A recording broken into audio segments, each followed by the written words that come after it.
Welcome to the second episode in this series of the most influential horror films of all time. Today we're focusing on The Exorcist, a film that not only terrified audiences, but also pushed the boundaries of cinema itself with its practical effects. Released in 1973, it wasn't just another horror movie, it was a cultural phenomenon, dealing with the clash between knowledge of modern science and outdated religious beliefs. In this video we'll analyze The Exorcist's lasting impact on the history of horror cinema. The winner is William Peter Blatty for The Exorcist. Hi, my name is Pat, welcome to the second episode of this Halloween special, and without further ado, let's get started.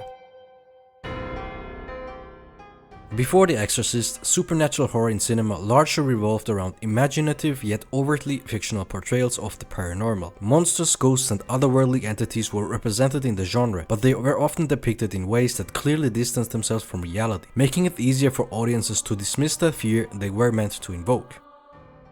Many early supernatural horror films like Frankenstein, The Wolfman and Dracula relied heavily on the theatrical performances, outlandish makeup, exaggerated costumes and special effects that were visibly artificial. For instance, Frankenstein's monster, played by Boris Karloff, featured recognizable prosthetics, bolts in the neck, flat head and green skin, which gave the character a distinct look but maintained a clear separation between reality and fiction. Similarly, The Wolfman featured time-lapse transformations where the monster's fur gradually grew, emphasizing the fantastical element but never truly convincing audiences could occur in the real world in real time. Ghost stories like The Uninvited relied on more subtle and atmospheric effects, such as faint apparitions and moving objects. While these movies were eerie, they didn't reach the level of visceral terror that would make the audience question whether what they saw on screen would happen in real life. Effects like floating ghosts or shadowy figures felt more like theater gimmicks rather than a genuinely threatening presence.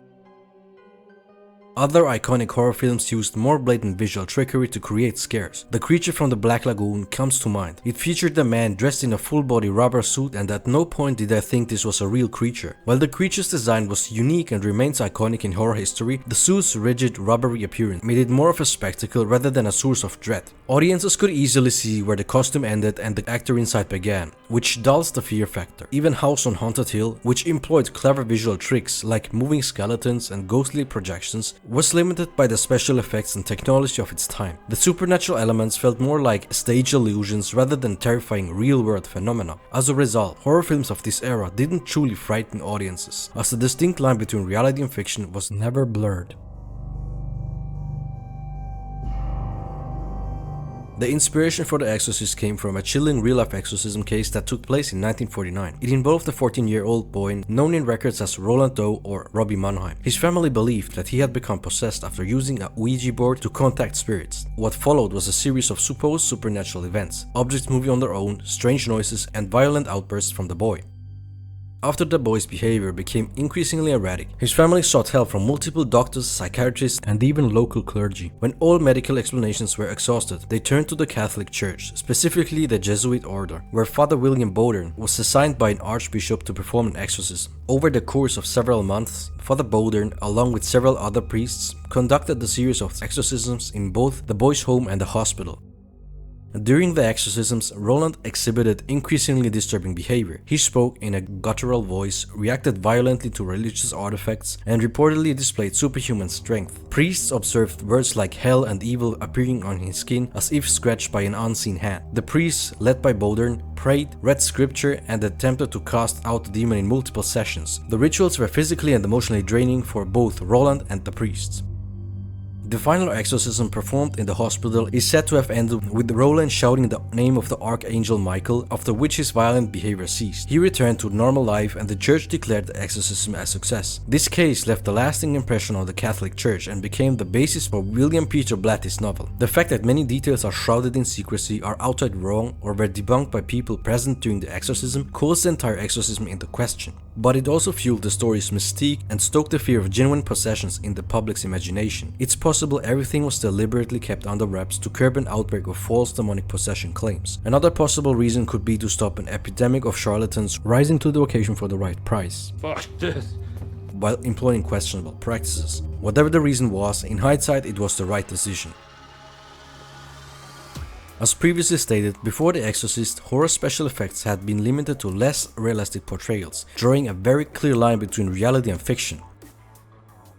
The effects in The Exorcist revolutionary because they aim to make the supernatural feel disturbingly real. Makeup artist Dick Smith, known as the godfather of makeup, was responsible for transforming 12-year-old Linda Blair into the possessed Regan. Through a combination of prosthetics, mechanical rigs, and intricate makeup, Smith made her look convincingly demonic. The famous rotating hat scene, for example, is obviously fake, but it's unsettling to think about how such a thing could have been accomplished. If you weren't aware, it involved a mechanical hat that looked eerily lifelike. Today, the use of elaborate mechanical rigs is the norm in movie production, but back then they were novel, and the use of such equipment was virtually unheard of. For its time, the effects were so realistic it blurred the line, causing the audiences to be unable to distinguish between what was real and what wasn't. This is what made The Exorcist terrifying in ways previous horror films weren't able to. The inability to tell reality from fiction created a novel sense of dread, a creeping sense of unbecoming, similar to when one can't figure out a magician's seemingly simple trick. Additionally, the audiences were not presented with a fictitious monster, but a mere child, and children are very real.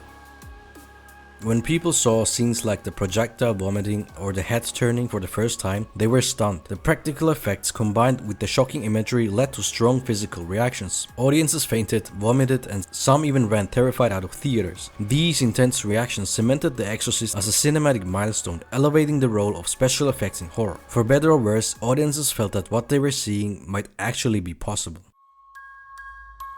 Only a few films in history have sparked as much controversy as The Exorcist has. While the movie's special effects and intense scenes were one part of it, the underlying religious themes and graphic depictions of demonic possessions were the real catalyst for global outrage. Audiences were shocked not just by the disturbing scenes, but by specific scenes that seemed sacrilegious. One of the most controversial moments was without a doubt the crucifix scene, in which the possessed Regan desecrates a religious object in a disturbingly violent and graphically sexualized manner. For many viewers, especially those with religious backgrounds, this was seen as outright blasphemy. Susceptible to being profoundly upset by the film are those who went in believing in the devil, Roman Catholics especially. The film's relentless portrayal of a young girl being tortured and possessed by a demon was also seen as pushing the boundaries of bad taste, as they blended the sacred with the grotesque. The Catholic Church had a mixed response to the film. While some viewed it as an exploitative, sensationalist portrayal of religious rites, others praised it for accurately representing the Catholic Church's ritual of exorcism. Despite the rift, the majority of church leaders condemned the film and urged their congregations to avoid seeing it. In some regions, the film was outright banned for its obscene content. As the story usually goes, the backlash against The Exorcist didn't hurt its success at all. If anything, it fueled its status as a must-see movie, helping it transform into a cultural phenomenon. I've been in this business 40 years now, and I have never gone through anything like this. It's exciting. The public love it. The film's success pushed the horror genre into more mature and challenging territory, and by doing so opened the door to films like The Omen, Amityville Horror, or a more recent example, The Nun, to take the stage. The Exorcist didn't just set a precedent, but challenged creators to blend religious themes with horror in disturbing new ways, continually pushing the boundaries of what horror could show and how it could provoke even further. While The Exorcist is undeniably a horror masterpiece, it's much more than a simple tale of demonic possession. What sets it apart is its ability to weave in profound human drama and thematic depth. At its core, The Exorcist is terrifying because it grounds the supernatural horror in everyday life. The premise is simple. What would a mother do if her child was stricken ill by something beyond comprehension? Jesus Christ, 88 doctors, and all you can tell me with all of your bullshit is... By building on real, albeit superstitious and religious beliefs and rituals, the movie explores the limits of human understanding, pitting factual science against the beliefs of old. Clash between reason and faith provides the movie with an intellectual edge beyond its simplistic horror elements. At its heart, The Exorcist is a family drama. Chris McNeil's struggle and desperation to save her daughter Regan is deeply emotional. The film captures a mother's helplessness watching as her child suffers from an incomprehensible sickness no one is able to cure. I passed out in about the first half hour, yeah. I have a little girl, and it was like watching my little girl. A desperation that drives Chris to seek out unconventional methods. He needs a priest. She's already seen every fucking psychiatrist in the world. Chris McNeil reflects the very real fear of the limits of modern medicine and science. Finally, the story of Father Damien Karras adds another layer of depth to the film. Karras is a priest struggling with his faith, haunted by the guilt over his mother's death. His journey is one of redemption, culminating in his heroic decision to take on the demon and sacrifice himself to save Reagan. His self-sacrifice gives the film an almost spiritual resolution that elevates it beyond mere horror, transforming it into a story about faith, redemption, and the ultimate triumph of good over evil. Exorcisms are far from being relics of the past. They are sadly still practiced in many parts of the world, particularly in rural areas where no or low education is the norm and the belief in the supernatural frighteningly high. Tragically, these modern-day exorcisms often lead to deadly consequences. Anneliese Michel was a young German woman who underwent a series of Catholic exorcisms after being diagnosed with epilepsy and mental illness. The exorcism lasted 10 months and 67 sessions were performed. She suffered extreme neglect, malnutrition and injuries and eventually died of starvation and dehydration at the age of 23, weighing only 30 kilograms or 68 pounds. The priest and her parents were convicted of negligent manslaughter for failing to seek appropriate medical care. Her case remains one of the most famous exorcism-related deaths. In a chilling case in London, 15-year-old Christy Bamu was tortured and drowned by family members who believed he was possessed by evil spirits. Christy was visiting his sister and her partner over Christmas. His sister and her partner performed the exorcism. It lasted 3 days and ended with his tragic death where he was drowned in the bathtub. His sister and her partner were convicted of murder in 2012. In a rural New Zealand town, Janet Moses died after a water exorcism performed by her family. They believe she was possessed by a makutu, a curse. Water was forced into her eyes and down her throat, which led to Janet eventually drowning. 5 family members were convicted of manslaughter.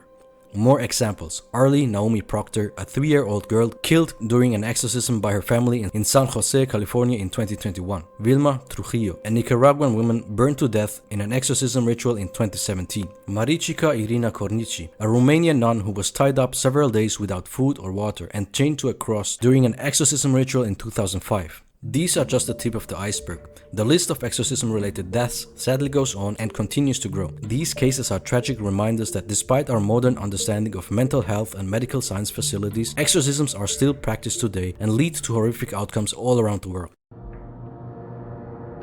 The Exorcist remains a pivotal film in horror history, not just for its terrifying scenes, but for its profound exploration of faith, possession, and the clash between the modern world and ancient beliefs. Its legacy endures today, with countless films borrowing from its formula of religious horror and psychological terror. What truly sets The Exorcist apart is its seamless blend of horror, drama, and the heroic tale of redemption. At its core, the film is not only a terrifying battle between good and evil, but also a deeply emotional story about a mother's desperate fight to save her daughter, and a priest's internal struggle with his faith, culminating in a redemptive act of self-sacrifice. This combination of visceral horror, human drama, and spiritual themes appeal to a broad audience, elevating the film beyond the horror genre into something more universally resonant. This unique blend of genres garnered The Exorcist widespread attention, leading to an unprecedented level of critical acclaim for a horror movie. It was nominated for 10 Academy Awards, including Best Picture, an extraordinary feat for a genre that had long been dismissed as too niche or too sensationalist for the Oscars. The film ultimately won 2 Oscars for Best Adapted Screenplay and Best Sound. Robert Knudsen and Chris Newman for